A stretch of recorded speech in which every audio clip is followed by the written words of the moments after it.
Rex Heuermann, a New York City architect, was known as a quiet, ordinary man who lived with his family in the peaceful suburb of Massapequa Park, Long Island. To his neighbors, he was just another hardworking professional who took the train into Manhattan every morning. But on July 13, 2023, everything changed.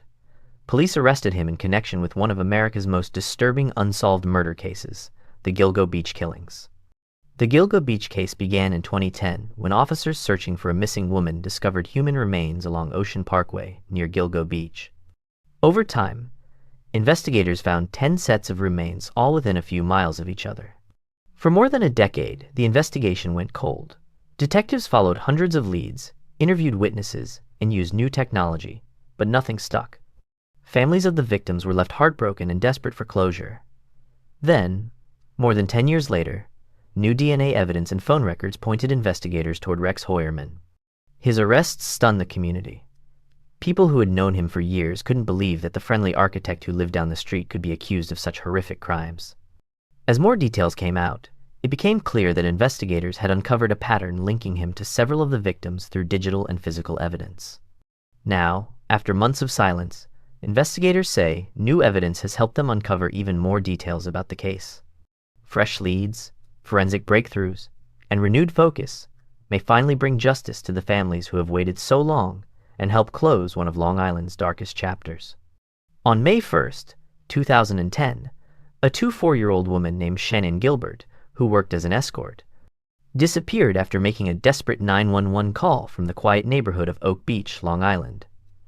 During the call, Shannon sounded terrified, telling the dispatcher that someone was after her. She ran through the dark streets, knocking on doors and begging for help, but no one could calm her down before she vanished into the night. When the Suffolk County Police Department finally responded, it took them nearly an hour to arrive. By the time they reached the area, Shannon was gone. Her belongings, including her purse, phone, and shoes, were later found scattered across the marsh, but there was no sign of her. Her sudden disappearance alarmed both the police and the local community. Officers, volunteers, and even Shannon's family joined together to search the area near Ocean Parkway, hoping to find her alive. But days turned into weeks, and weeks turned into months. The trail went cold, and many began to fear the worst. Then, on December 11th, 2010, more than 7 months after Shannon vanished, a shocking discovery changed everything. A police officer and his K-9 unit were out searching for Shannon when the cadaver dog caught a strange scent near the thick brush along Ocean Parkway. Following the dog's lead, the officer found something wrapped in old, decaying burlap. When they looked closer, they realized it was human remains. At first, police thought they had finally found Shannon, but DNA tests revealed it was someone else, a 24-year-old woman named Melissa Barthelemy, who had also worked as an escort and had gone missing a year earlier. This discovery would become the first clue in what would soon unravel into one of America's most haunting mysteries, the Gilgo Beach murders. The shocking discovery of Melissa Barthelemy's remains pushed investigators to widen their search along Ocean Parkway. What they found next would uncover one of the darkest mysteries in Long Island's history. Over the next 2 days, police discovered 3 more bodies hidden in the brush, all within a short distance of where Melissa had been found. The victims were identified as Amber Lynn Costello, Megan Waterman, and Maureen Brainerd Barnes. Together, the 4 women would later be known as the Gilgo Four. Investigators quickly noticed chilling similarities among them.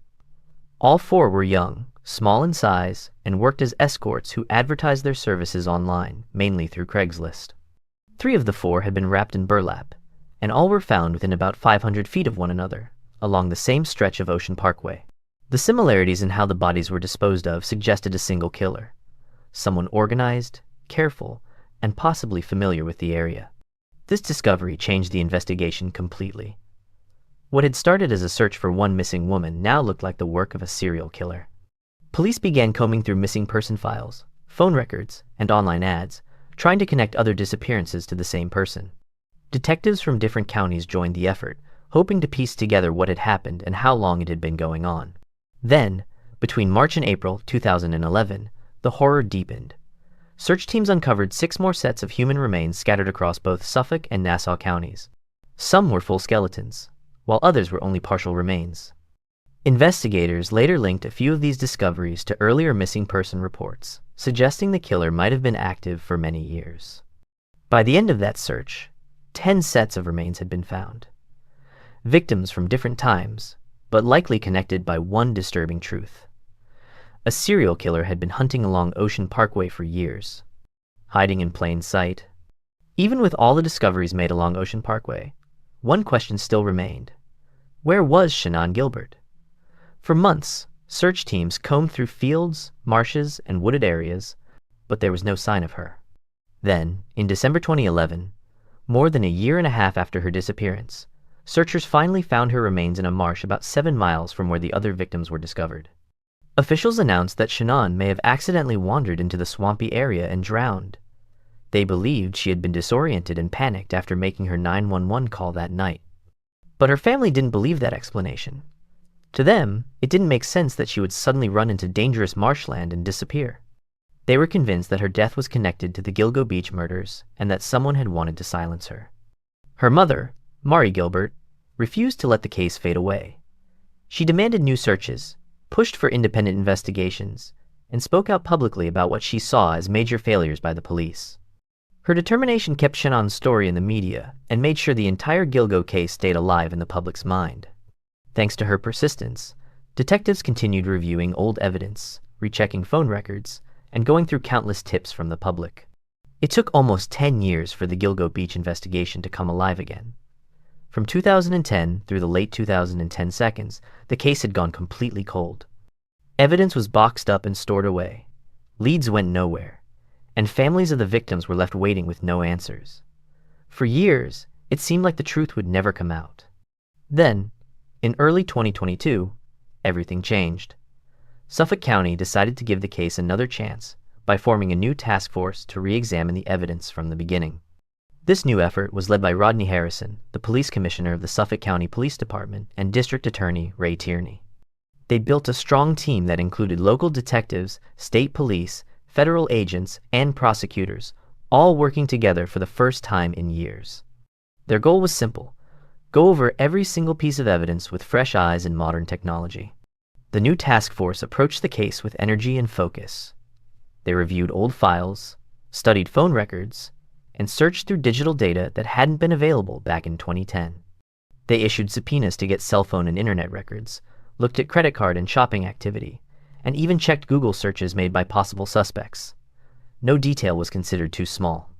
One of the biggest breakthroughs came from the victim's cell phone activity. Investigators discovered that the killer had used several burner phones to contact the victims. By carefully studying where and when these phones were used, detectives were able to trace them to specific locations that matched where a potential suspect lived and worked. For the first time in years, the trail was hot again. The task force's determination and modern technology began connecting the dots that had once seemed impossible to link, bringing them closer to identifying the man behind the Gilgo Beach murders. As investigators studied the phone data, a strange and chilling pattern began to emerge. The calls made to the victims, and even to their families after the murders, all followed the same movement between two key areas. During the day, the phones connected to cell towers in Midtown Manhattan, near Madison Square Garden and Penn Station. But at night, those same phones pinged from towers in Massapequa Park, a quiet suburban neighborhood on Long Island. This discovery caught the task force's attention. It suggested that whoever was using those phones lived in Massapequa Park but worked or spent time in Manhattan. Investigators started going through every timeline carefully, matching phone activity with missing person reports and witness statements. One timeline stood out more than any other. It was connected to the disappearance of Amber Lynn Costello, one of the Gilgo Four. On the evening of the 1st of September 2010, a burner phone used by the killer pinged near Massapequa Park, the same town where Rex Heuermann lived years later. That same night, a man pretending to be a client showed up at Amber's house in West Babylon. He had already paid her in cash for her services, but Amber and her roommate decided to play a trick on him before the meeting. To scare the man away, the roommate pretended to be Amber's angry boyfriend, bursting into the room and yelling. The plan worked. The client quickly left the house, and Amber kept the money without doing the job. They laughed about it afterward, not realizing the danger they were in. But the next day, on the 2nd of September 2010, the same man called again using the same burner phone. He asked Amber to meet him one more time. She agreed and went out that night, but she never came back. That call would later become one of the key pieces of evidence linking the Gilgo Beach murders to their suspected killer. This crucial information pushed the task force to shift their focus toward finding the man based on the witness's detailed description. According to the witness's report, the man they were looking for was enormous in size, standing at 6'4" or even taller. He had a broad, heavy build that made him stand out in a crowd. The witness also remembered he had dark, bushy hair that was thick and unkempt. He wore old-fashioned, heavy-framed glasses that gave him a very distinctive appearance. But perhaps the most important detail of all was the vehicle he drove, a Chevrolet Avalanche. This wasn't just any ordinary truck. The Avalanche is a very specific and uncommon type of vehicle that's easy to recognize because of its unique design. The task force knew this was a solid lead they couldn't ignore. They went back through their old files and pulled up the Chevrolet Avalanche information that had been sitting there, waiting to be properly investigated. They started the painstaking work of checking records to find out who in the surrounding area owned this particular type of truck. They went through registration databases, DMV records, and various other sources to compile a list of Avalanche owners. As they went through the names one by one, comparing them against the physical description and other details, one particular man jumped out at them. This wasn't just a partial match. Everything lined up perfectly. He not only drove the exact same type of truck that had been spotted parked near Amber Costello's home the day before she vanished without a trace, but his physical appearance matched the witness's description in every single detail. He was tall and imposing, just as described. He had the broad, heavy frame. He wore the thick, old-style glasses, and he had the distinctive bushy dark hair. His name was Rex Heuermann. What made this discovery even more shocking was that Rex Heuermann's name had never come up during the entire investigation until March 2022. This was a massive and completely avoidable mistake by the previous police administration, which had been under the leadership of Police Chief James Burke. For years, this potential suspect had been hiding in plain sight. Heuermann wasn't living on the fringes of society. He was a successful and wealthy architect who had built a respectable life and career. He was a married father of 2 children, presenting the image of a normal family man. He had founded his own architectural firm called Rex Heuermann Consultants and Associates all the way back in 1994, nearly 3 decades earlier. His business had offices in the prestigious Midtown Manhattan area of New York City, where he worked on various architectural projects and maintained his professional reputation. His architectural firm wasn't some small, unknown business either. Rex Heuermann Consultants and Associates handled contracts and projects for some of the biggest, most recognizable companies in America. His client list included major corporate giants like Nike, the famous sportswear company, Target, the nationwide retail chain, American Airlines, one of the largest airlines in the world, and Foot Locker, the popular athletic footwear and apparel retailer. These were not small accounts. They were prestigious clients that showed Heuermann had built a successful, legitimate business over the years. Despite his professional success and the income he earned from these high-profile clients, Heuermann didn't live in a mansion or an expensive neighborhood. Instead, he lived in a modest, relatively ordinary house located in Massapequa Park, a quiet suburban community on Long Island. What made this location particularly significant was that his home was just a short drive away from Gilgo Beach and Oak Beach, the exact spots where the bodies of the victims had been discovered years earlier. Once Rex Heuermann's name finally surfaced in the investigation during March 2022, the investigators knew they had to be extremely careful and thorough. They couldn't afford to make any mistakes or tip him off that he was being watched. For the next 16 months, more than a year, they conducted intensive surveillance on him. They followed his movements day after day, tracked where he went, who he met with, and what he did. Slowly and methodically, they began piecing together the different parts of his life, both the public persona he showed the world and the hidden activities he kept secret. As the task force dug deeper into Heuermann's digital footprint and online presence, they began uncovering a dark and disturbing hidden world. They discovered multiple fake Tinder accounts that he had created under false names. These weren't accounts he used for normal dating purposes. They appeared to be tools for deception and possibly for finding victims. They also found numerous burner email addresses, temporary, untraceable email accounts that people typically use when they want to hide their real identity and keep their activities completely secret. The investigators also uncovered various online nicknames and usernames that Heuermann used across different websites and platforms. As they traced these accounts and examined what he had been doing online, they found extremely disturbing search histories on his computers and devices. His browsing history was filled with violent pornography that depicted extreme abuse and violence against women. He had been searching for and viewing graphic content that showed women being tortured, bound, and subjected to terrible violence. He also had detailed fantasies written out that involved kidnapping, torture, and murder.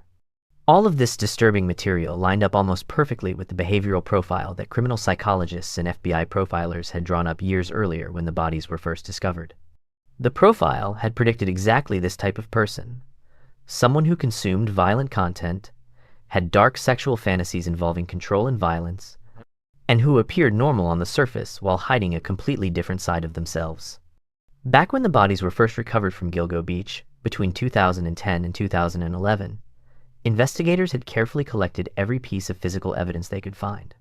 This included individual strands of hair that were found on the burlap sacks that some victims had been wrapped in, on pieces of duct tape that had been used to bind them, and on the victims' bodies and clothing themselves. In 2010, when these hair samples were first sent to DNA testing laboratories, the technology available at that time couldn't extract much useful information from such small samples. The results were limited and couldn't provide clear genetic profiles that would definitively identify a suspect. But years later, after more than a decade had passed, DNA technology had improved dramatically. Scientists had developed much more sensitive and sophisticated testing methods that could extract genetic information from even tiny amounts of biological material. The task force decided to send the old evidence back to the lab for re-examination using these new, advanced techniques. When lab technicians re-examined a single hair that had been recovered from Megan Waterman's remains, they were able to produce a much stronger, clearer male genetic profile than had been possible before. This DNA profile would become a crucial piece of evidence. On the 26th of January 2023, investigators who had been keeping constant, careful watch on Rex Heuermann were following him through the busy streets of Midtown Manhattan, where his architectural office was located. As they observed him from a distance, trying not to be noticed, they saw him do something that would turn out to be incredibly significant to the case. He casually threw a pizza box into a public trash can on the street and walked away, probably thinking nothing of it. This was the moment the investigators had been waiting for. The surveillance team immediately moved in as soon as Heuermann was out of sight. They carefully retrieved the discarded pizza box from the trash can, being very careful not to contaminate it or damage any potential evidence. They quickly secured it in evidence bags and rushed it to the crime laboratory. This pizza box wasn't just garbage anymore. It was potentially the key piece of evidence that could finally connect Heuermann directly to the murders. At the crime lab, forensic specialists got to work right away.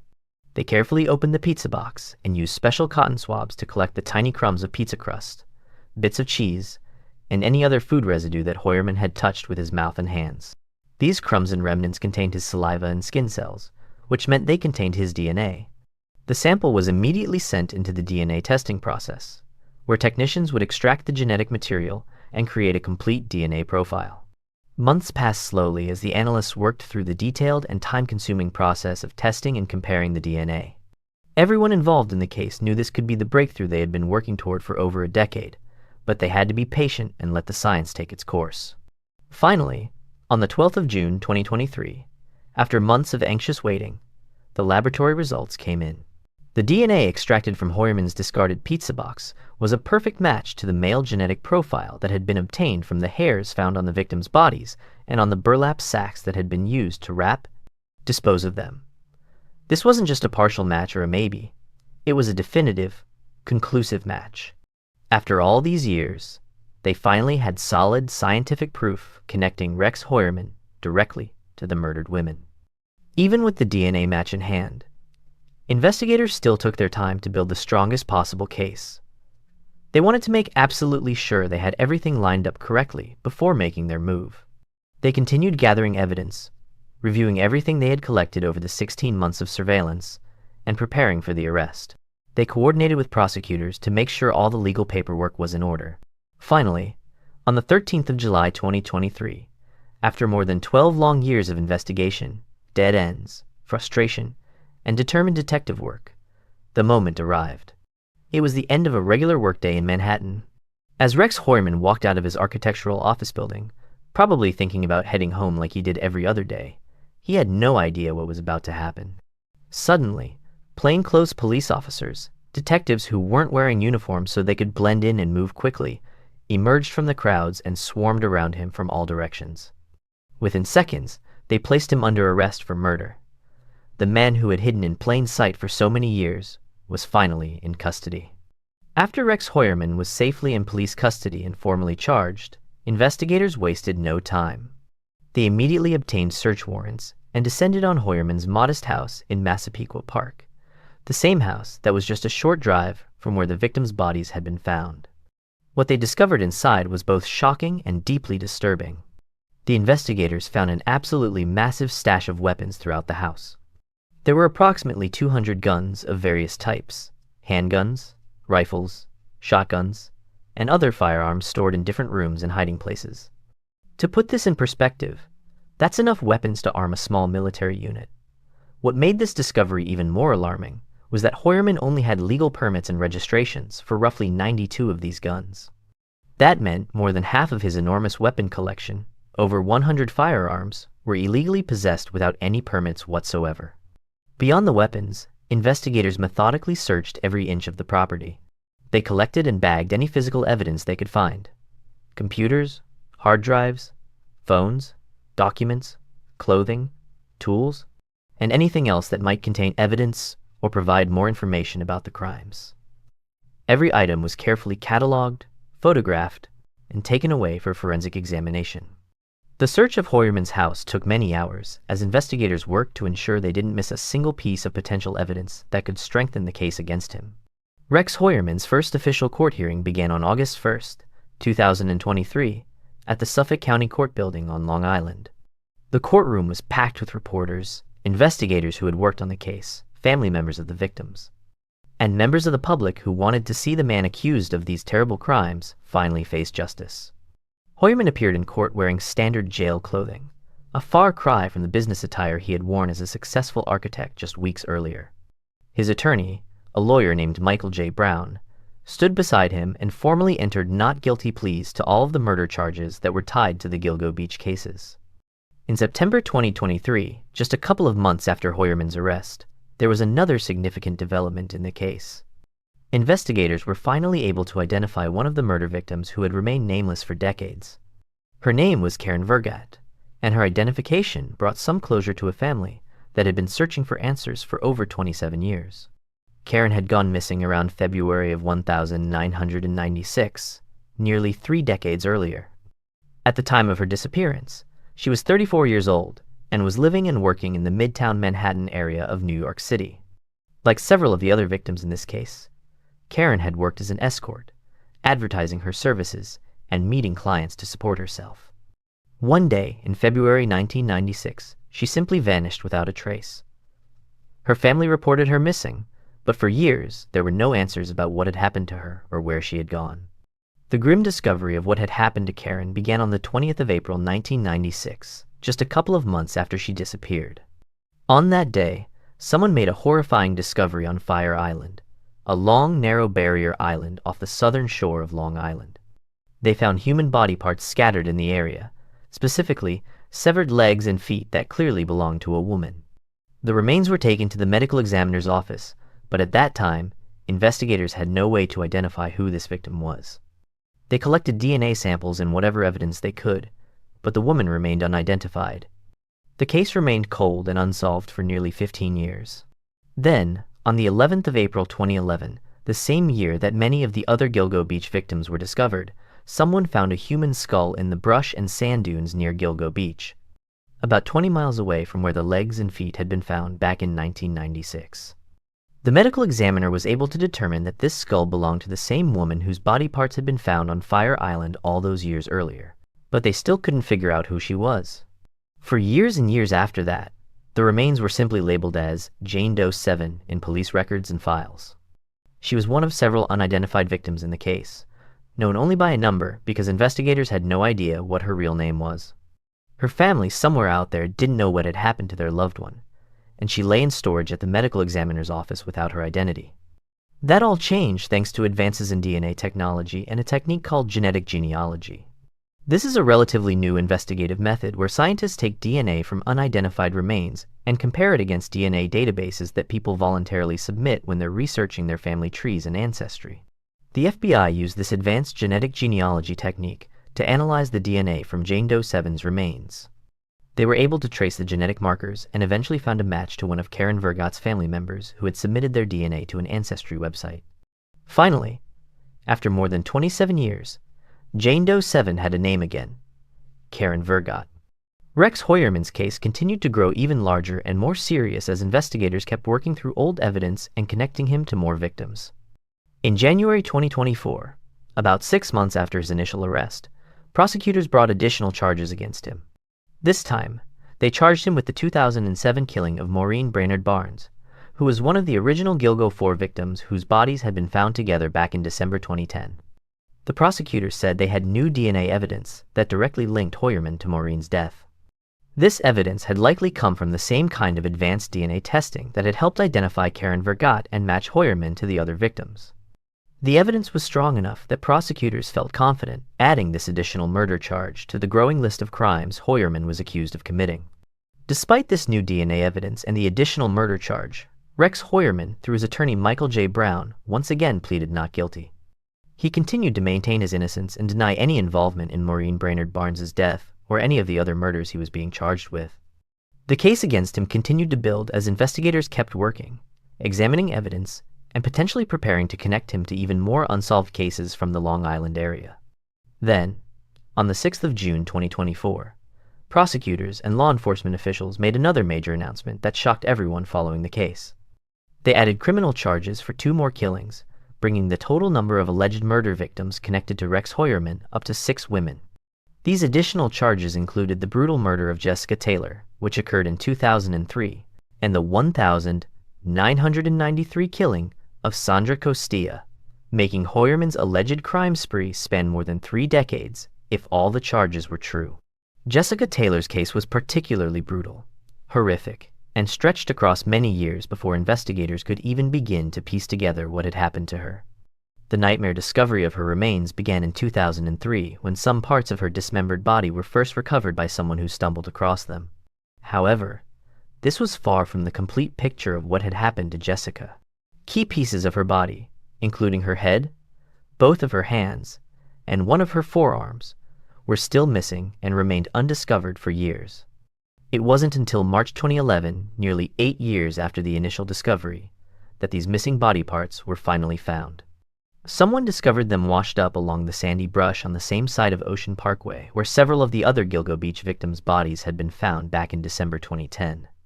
This connection immediately raised red flags for investigators, who began to suspect that Jessica Taylor's murder might be connected to the same serial killer who had murdered the other women found in that area.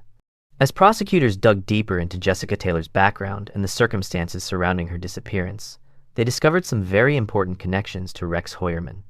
Jessica had worked as an escort in Midtown Manhattan, the exact same busy area of New York City where Heuermann had established his architectural firm and maintained his business offices for decades. This meant that both Jessica and Heuermann were regularly in the same neighborhood, walking the same streets, and possibly crossing paths. Even more damning, investigators found records, including cell phone tower data, credit card transactions, and possibly surveillance footage or witness statements, that placed Rex Heuermann physically present in the Midtown Manhattan area on the exact day that Jessica Taylor disappeared in 2003. This wasn't just a general coincidence. The records showed he was in the specific area at the specific time when Jessica was last seen alive. For prosecutors building their case, this was a crucial piece of evidence that put Heuermann in the right place at the right time to have committed the murder. The details of what happened to Jessica Taylor were absolutely horrific and showed the extreme level of violence involved. According to the prosecutor's statements and the medical examiner's findings, Jessica had been decapitated. Her arms had also been severed and removed. The surgical drape that was found beneath parts of her body suggested a level of planning and deliberate effort to contain evidence or make the crime scene easier to manage. These gruesome details underscored just how violent and calculated this crime scene was, and they painted a picture of a killer who was methodical, brutal, and completely without mercy. As investigators continued their exhaustive work examining old evidence with new technology, they found multiple physical links that directly tied Rex Heuermann to more than just one victim. The evidence was piling up across several different cases, creating a pattern that prosecutors could use to show this wasn't just one isolated incident, but rather a series of connected murders committed by the same person. In Jessica Taylor's specific case, forensic scientists examined a surgical drape that had been placed beneath her dismembered body. On this drape, they found strands of hair that didn't belong to Jessica. When they extracted DNA from these hair strands using modern, advanced testing techniques and compared it to Rex Heuermann's DNA profile from the pizza box, they found a match. This meant that Heuermann's hair, and therefore Heuermann himself, had been in direct contact with the materials used in disposing of Jessica Taylor's body. But the connections didn't stop there. Another DNA match connected Heuermann to Sandra Costilla, a victim whose case dated all the way back to 1993, over 30 years ago. Sandra's body had been discovered in a remote, wooded area in North Sea, which is a hamlet in the town of Southampton on Long Island, back in November 1993. At the time, investigators had collected evidence and DNA samples, but the technology available 3 decades ago couldn't do much with what they had. The case had gone cold, and Sandra's murder remained unsolved for all these years. Now, with advanced DNA testing capabilities that didn't exist in 1993, forensic scientists were able to go back and re-examine the old evidence collected from Sandra Costilla's crime scene.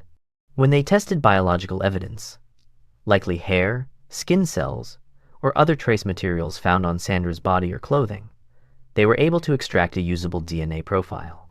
When they compared this profile to Rex Heuermann's DNA, they found another match. This was particularly significant because Sandra Costilla's murder in 1993 would be the earliest known victim connected to Heuermann, suggesting that he may have been killing women for more than 30 years. If prosecutors could prove all 6 murders, it would show a pattern of serial killing that stretched across 3 different decades, from the 1990 seconds through the 2000s and into the 2010 seconds. The physical evidence tying him to multiple victims across such a long time span made the case against Rex Heuermann increasingly difficult for his defense team to explain away, even as he continued to maintain his innocence and plead not guilty to all charges. Rex Heuermann's case became even harder for his defense team to defend and explain away because, on that same day in June 2024, when the new charges were announced, Suffolk County District Attorney Ray Tierney gave a press interview where he revealed some truly shocking and damning evidence that investigators had discovered. This revelation made headlines across the country and sent chills down the spines of everyone who heard about it. District Attorney Tierney explained that police forensic computer specialists had been working for months examining Rex Heuermann's massive collection of digital storage devices. In total, investigators had seized approximately 350 different hard drives and other storage devices from Heuermann's home, office, and vehicles. This enormous collection included external hard drives, USB flash drives, old computers, laptops, backup drives, and various other digital storage media that Heuermann had accumulated over many years. The forensic examination of these devices was extremely challenging and time-consuming work. Much of the data that had been stored on these hard drives had been deliberately and intentionally deleted by someone, presumably by Heuermann himself, in what appeared to be an effort to hide evidence and cover his tracks. When you delete something from a computer, it doesn't immediately disappear completely. The data often remains on the hard drive in fragments until it gets overwritten by new data. Highly trained forensic computer teams had to use specialized software and techniques to recover this deleted data, piece by piece, fragment by fragment, slowly reconstructing files that someone had tried very hard to erase forever. Among the many recovered items that the forensic teams painstakingly pieced back together, authorities found what they described as a planning document that was absolutely chilling in its detail and implications. The document was structured like a checklist or spreadsheet, carefully organized into different columns and sections, each dealing with a different aspect of planning and carrying out murders without being caught. One major column was dedicated entirely to listing potential problems that needed to be avoided if the killer wanted to escape detection by law enforcement. This column included detailed notes and reminders about preventing the transfer of DNA evidence, avoiding leaving fingerprints at crime scenes, making sure there would be no witness testimony that could identify him, and eliminating any digital traces such as cell phone records, GPS data, internet searches, or electronic communications that could link him to the victims or crime scenes. Another column in this disturbing document listed supplies and materials that would be needed to carry out the crimes. The list was detailed and specific, reading almost like a shopping list for murder. It included items such as rope for binding victims, heavy tarps for wrapping bodies and containing evidence, various types of tape, including duct tape, medical or surgical gloves to avoid leaving fingerprints, strong cleaning agents and chemicals for destroying DNA evidence, and specialized tools that could be used for dismembering bodies or disposing of evidence. Each item appeared to have been carefully considered for its specific purpose in the commission and cover-up of violent crimes. One particularly significant section of the document was marked with the letters DS, which investigators and prosecutors believed was shorthand, or an abbreviation for dump site, meaning locations where bodies could be disposed of after the murders. This section didn't just list random places. It showed that someone had conducted actual research and reconnaissance on multiple potential disposal locations. The notes included detailed information about how to get to each location, what routes to take, what the traffic patterns were like at different times of day, and detailed descriptions of the natural surroundings, terrain, and features of each site. Some parts of the document were particularly disturbing because they revealed the mindset and planning process of someone who had clearly thought through every aspect of committing these terrible crimes. There were short, direct notes written like reminders to oneself, such as, get adequate sleep before the hunt, avoid any contact with the victim afterward, clean the bodies thoroughly, and destroy all evidence completely. Perhaps most chilling of all, other notes in the document looked like reminders for self-improvement and refinement of technique. These notes appeared to be instructions to himself about how to improve his methods, fix mistakes, and be more efficient or careful the next time he committed a murder. This suggested that the writer viewed each crime as a learning experience and was actively working to perfect his approach with each subsequent victim. When prosecutors presented information about this planning document in court proceedings and public statements, they argued that it showed beyond any doubt that each and every step of these crimes had been carefully planned out well in advance. The document demonstrated a level of planning, organization, and deliberate intention that made the crimes even more disturbing and made it much harder for the defense to argue that their client was innocent or that these murders could have been committed by someone else. The existence of this planning document in Heuermann's own possession was one of the most damaging pieces of evidence against him. As investigators continued digging through Rex Heuermann's massive collection of digital devices and recovered files, they found even more disturbing evidence that painted an increasingly horrifying picture of his activities.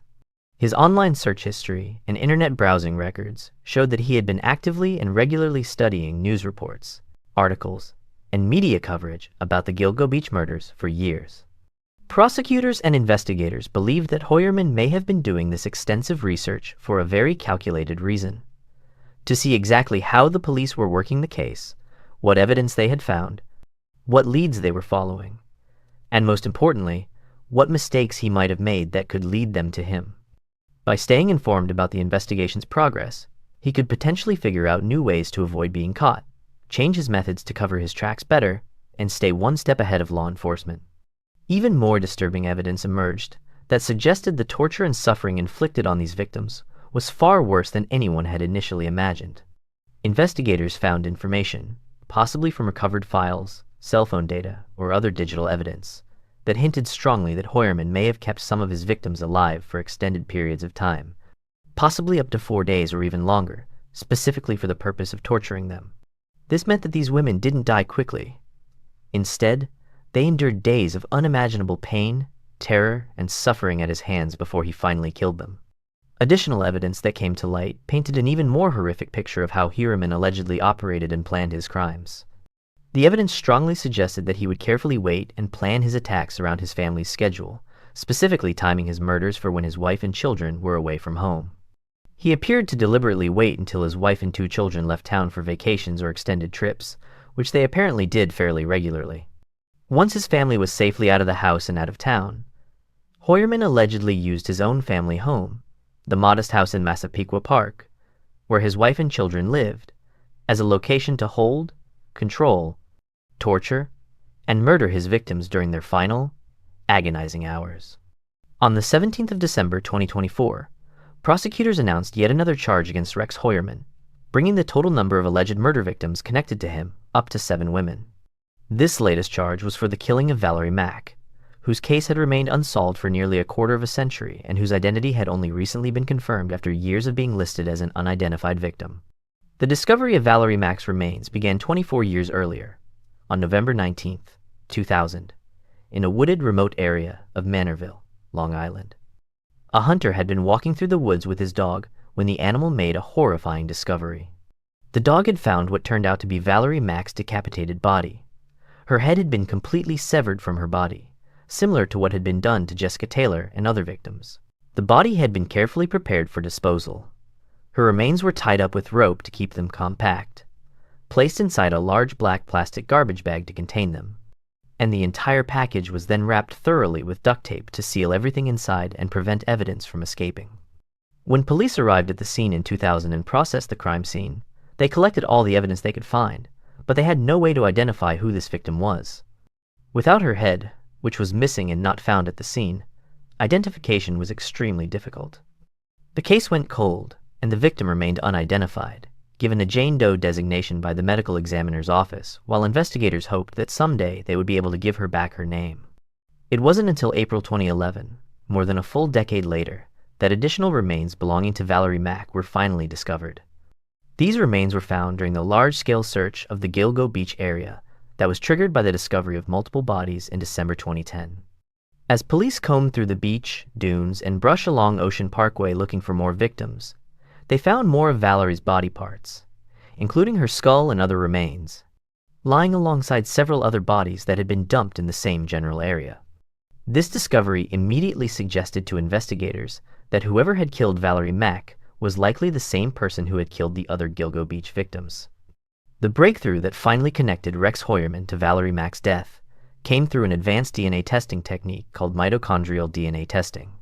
This is a special type of DNA analysis that looks at genetic material that is passed down through the maternal line, from mothers to their children, and it can be used to show family relationships even when regular DNA testing doesn't provide clear answers.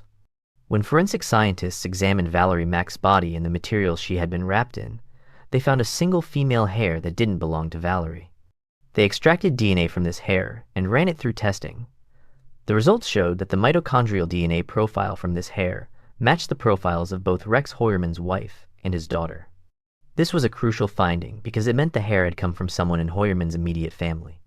At the time of Valerie Mack's murder back in 2000, Heuermann's daughter was only 3 or 4 years old, just a small child. Because of her very young age, authorities were certain she could not have been involved in the crime in any way. Instead, investigators believe that the hair was likely transferred innocently from the family home to Valerie's body through what's called secondary transfer or cross-contamination. Heuermann's wife was also completely ruled out as a suspect in Valerie Mack's murder and in several of the other murders as well. Investigators had thoroughly checked her whereabouts and alibis, and the evidence clearly showed that she was out of town, away from Long Island, and sometimes even in another state during the times when several of these murders occurred. This meant she could not have been involved and had no knowledge of what her husband was allegedly doing when she and the children were away on their trips. On the 17th of July 2025, Suffolk County Judge Timothy Mazzei held an important hearing in the Gilgo Beach murder case to decide whether a new kind of advanced DNA testing could be allowed as evidence in court. This was a major moment in the case, as it involved technology that had never before been used in any New York courtroom. During the hearing, forensic experts explained how a California-based company called Astrea Forensics had used a special scientific method known as genome sequencing to study tiny, degraded pieces of DNA found on the remains and evidence linked to the murders. Traditional DNA testing could not analyze these damaged samples, but this new technique made it possible to extract genetic information that was once thought to be unusable. Investigators hoped this evidence could directly connect Rex Heuermann to some of the victims. However, Heuermann's defense team strongly opposed the use of the new DNA results.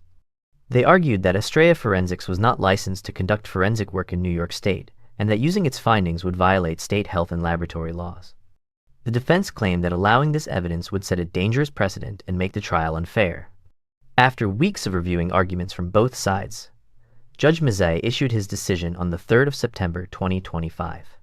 He ruled that the advanced DNA testing from Astrea Forensics could be used as evidence in court, saying the science behind it was reliable and relevant to the case.